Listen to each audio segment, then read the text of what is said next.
જો મિત્ર, ગોપાલ ઇટાલિયાનો મગજ છટકે ને તો એ કોઈનો સગો નથી. અને શા માટે ગોપાલ ઇટાલિયાનું મગજ છટકાવવું પડે ભાઈ? આ તમે જુઓ કે ગાંધીધામની અંદર ગોપાલ ઇટાલિયા કે જેમનું મગજ છટક્યું અને પછી જાહેર સભામાં તમે જુઓ કે કેટલી બધી માથાકૂટ થઈ ગઈ. સાહેબ, તમે આગળ વિડીયો પણ જોયો ને, એ વિડીયો અધૂરો હતો.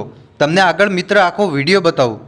તમે વિડીયો જોશો ને એટલે તમને પોતાને ખબર પડી જશે કે ભાઈ ગોપાલભાઈ ઇટાલિયાનું નામ જ ન લેવાય.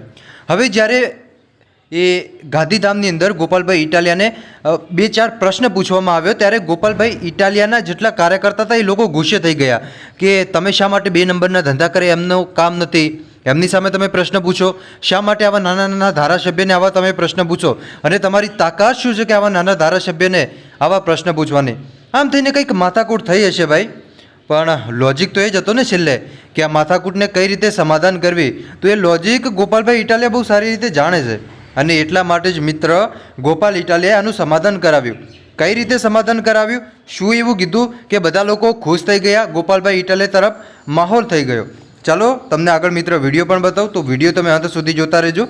આપણે બસ એક જ આશા રાખતા હોઈએ છીએ કે તમે લોકો નવા આવતા હોય તો ચેનલને અવશ્ય સબસ્ક્રાઈબ કરજો, કેમ કે ચેનલને સબસ્ક્રાઈબ કરશો તો આવનારા સમયમાં તમને આવા અનેકો વિડીયો મળતા રહેશે. તો મિત્ર અવશ્ય ચેનલને સબસ્ક્રાઈબ કરજો. હવે ચાલો સૌથી પહેલાં તમે આ વિડીયો જુઓ અને વિડીયો જોયા પછી તમે આવા ધારાસભ્ય વિશે શું કહેશો કોમેન્ટ કરીને જરૂર બતાવજો. જનતાને ખૂબ દબાવવાની કોશિશ આવી રીતે 30 વર્ષોથી કરી છે આ ભાજપવાળાએ. જ્યાં હોયના દબાવવાના, પોલીસના માધ્યમથી દબાવે, ગુંડા મોકલીને દબાવે.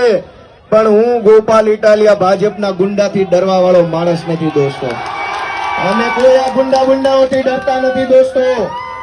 અમે ખુલ્લે આમ ખેડૂતો માટે, ગુજરાતની જનતા માટે કામ કરીએ છીએ અને એટલે આ બધાને પેટમાં તેલ રેડાય છે દોસ્તો. આજે કચ્છની અંદર અનેક પ્રકારના પ્રશ્નોથી કચ્છના જનતા પીડાઈ રહ્યા